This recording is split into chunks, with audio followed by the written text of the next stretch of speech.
Welcome to Rants TV. Hi guys, nandito po tayo ngayon sa EDSA Magallanes in Makati City. Please samahan niyo po akong mag-update dito sa ongoing construction ng sidewalk, EDSA Rehabilitation and Repairs northbound. Ayan na po sa harapan natin.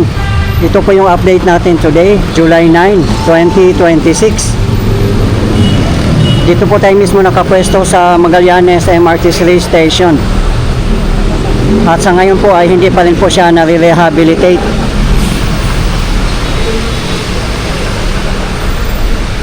Time check, 5:30 PM local time. Kaya mapapansin po natin dito, grabe ang traffic, bumper to bumper.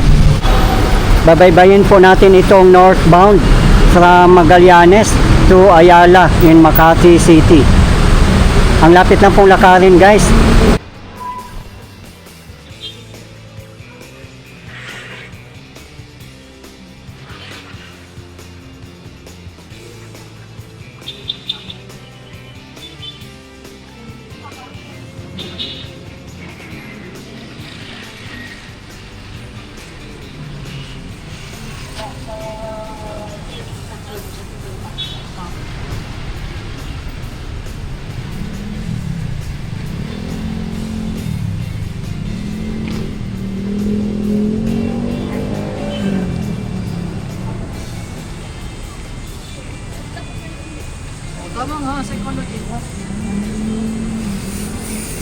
Dito naman sa phase 1, matagal na po itong natapos yung mga kalsada from Rojas Boulevard in Pasay City up to Guadalupe in Makati City. Ang ginagawa na lang po dito ay mga sidewalk both direction, north and south. Dito po tayo sa labasan ng Dasmariñas Village. Dito na po na area ang sinimula na po nila. Ayan, after 1 month nung nag-update po tayo dito at ito na po ang latest development. May mga pavers na rin pong nakalatag. Ang laki na rin po ng improvement pala dito guys.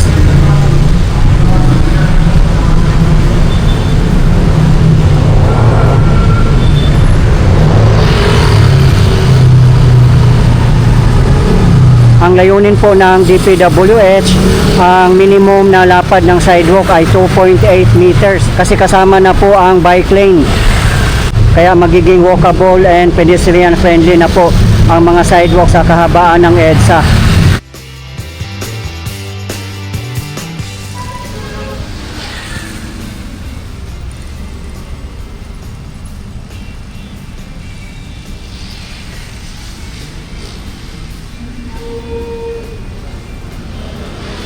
Sa mga gusto pong mapapanood ang iba pang segments dito sa EDSA Rehabilitation and Repairs ay nasa aking previous video lang po, as well as MMSP o Metro Manila Subway Update and Marikina River Flood Control Project ng Marikina City, Quezon City and Pasig City.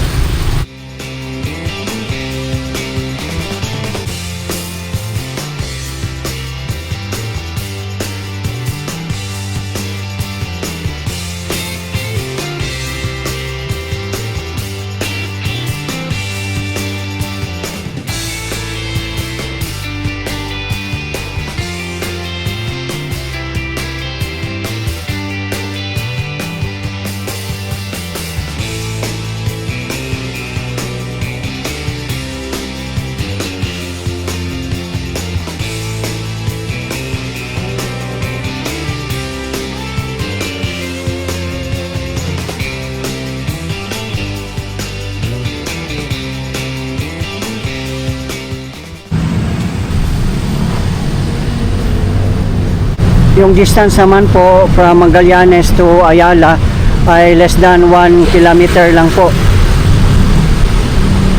Kaya napakalapit lang pong lakarin.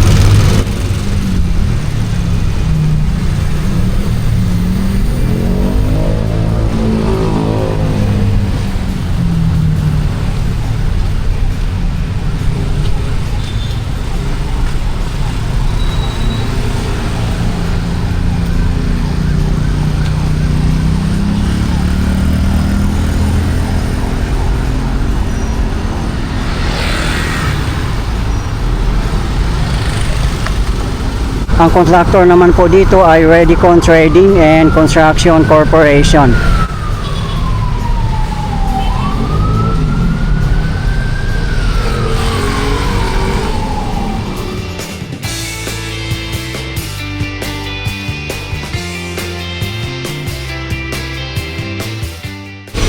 Sa mga hindi po nakakalam, ang phase 2 ay nasimula na po. Mandaluyong City, naglalatag na po sila ng mga asphalt. Tuloy-tuloy na po yan hanggang Monumento in Caloocan City.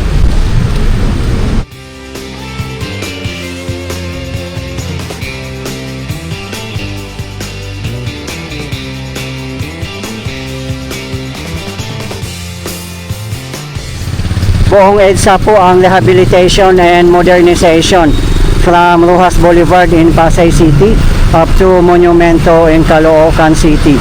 At kasama din po dyan ang pag-improve at pag-modernize ng mga MRT stations, busway stations, mga footbridge, mga sidewalk at iba pa.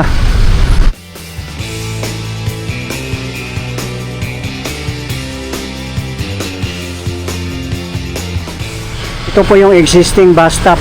Tatanggalin po nila ito later on kasi useless na po ito.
Ayan po yung mga steel mat na ginagamit po nila para sa sidewalk.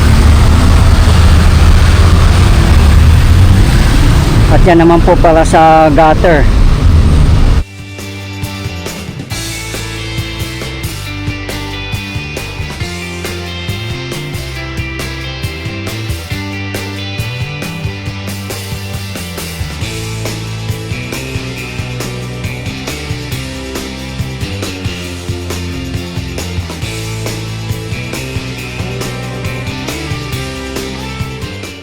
Kung matatapos na po yung sidewalk dito, malamang marami na po maiengganyong maglakad kasi napakaluwag na po.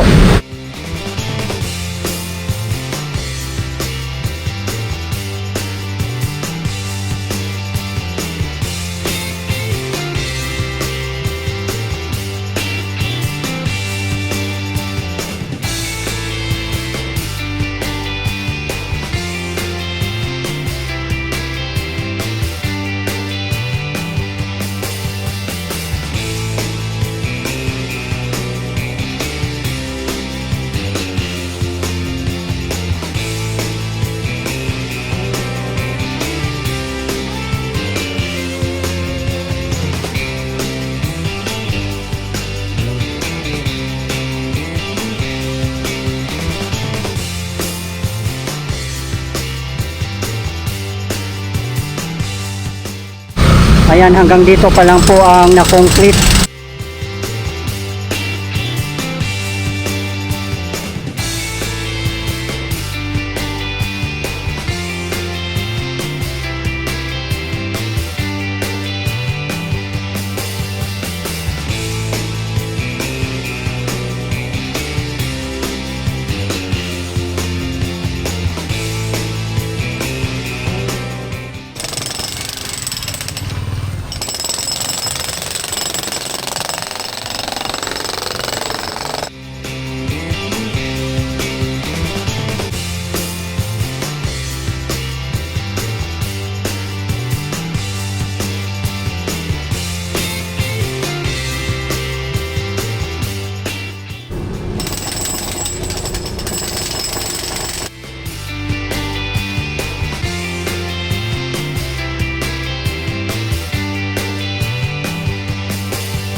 Ayan guys, so naglalatag na po sila ng mga steel mat.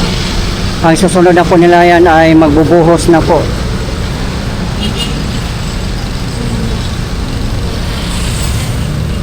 Hello boss. Yan. Musta boss? Overtime? Yan. Panggabi trabaho nyo?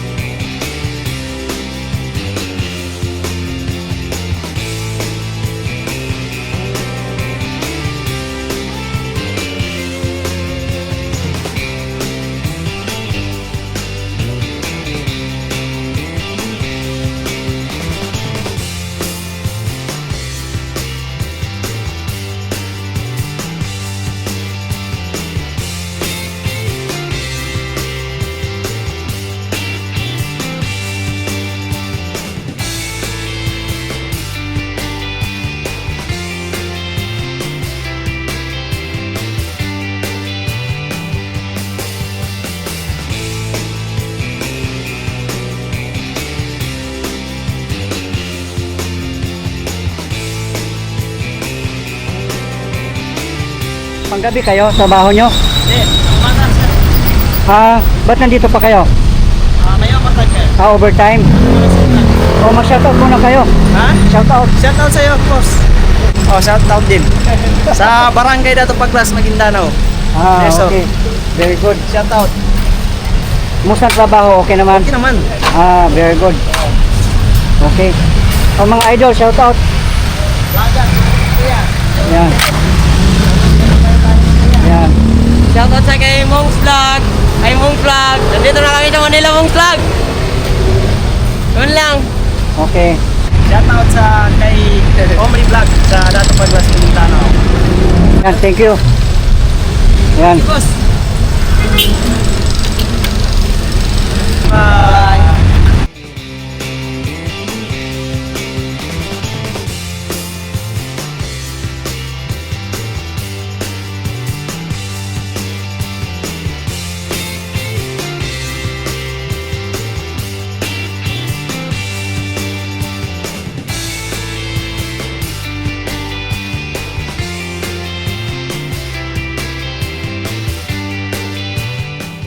Ayan, ito po yung existing na sidewalk. Malapad na rin naman po dito. Nasa 2 meters na rin po ang lapad. Kaya nagkaroon lang po ng kunting extension. Papatungan lang po nila ito.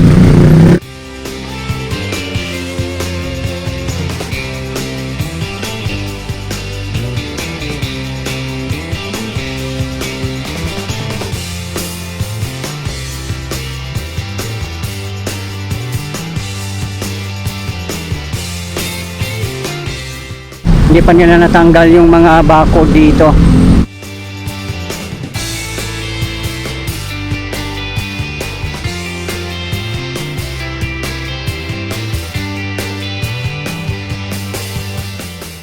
Meron din po tayong update dyan guys sa kabilang side, sa may southbound.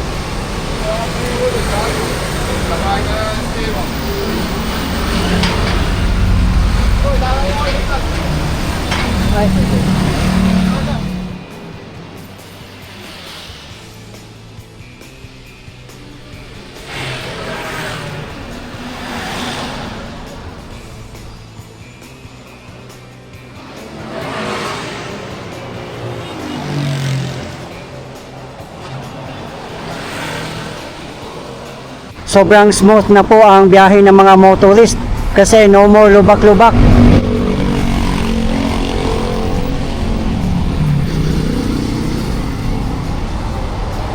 Kudos po sa ating pamahalaan, PBBM Admin, Bagong Pilipinas, DPWH, MMDA, mga LGU at sa lahat ng bumubuo ng EDSA Rehabilitation and Repairs.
mahigit kalahati na po ang nagagawa dito. Ayan na po ang MRT3 Ayala Station, SM City Makati, Dusitan.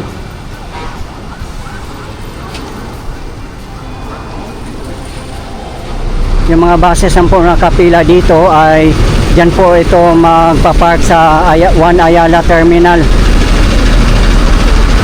Mga pa-southbound na mga buses tulad ng Laguna, Batangas, Cavite at iba pang mga lugar.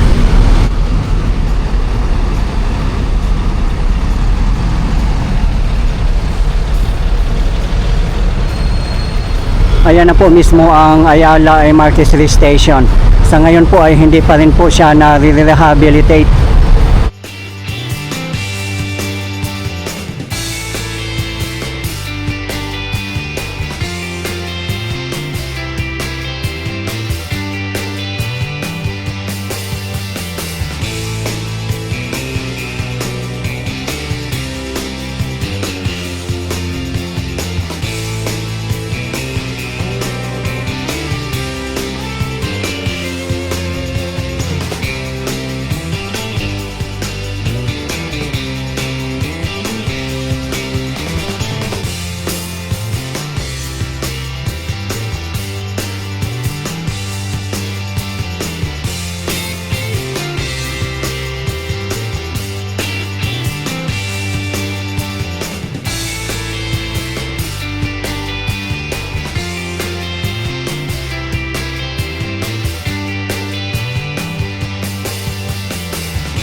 Okay guys, ito po yung latest update natin ngayon dito sa ongoing construction ng sidewalk EDSA Magallanes to Ayala in Makati City. As of today, July 9, 2026. Maraming salamat po sa patuloy yung suporta at panonood ng aking mga videos. I really appreciate po. At hindi po ako magsasawang i-update kayo, lalong-lalo na po sa mga government infrastructures. Mabuhay ang Pilipinas! Okay guys, thank you for watching and keep safe everyone.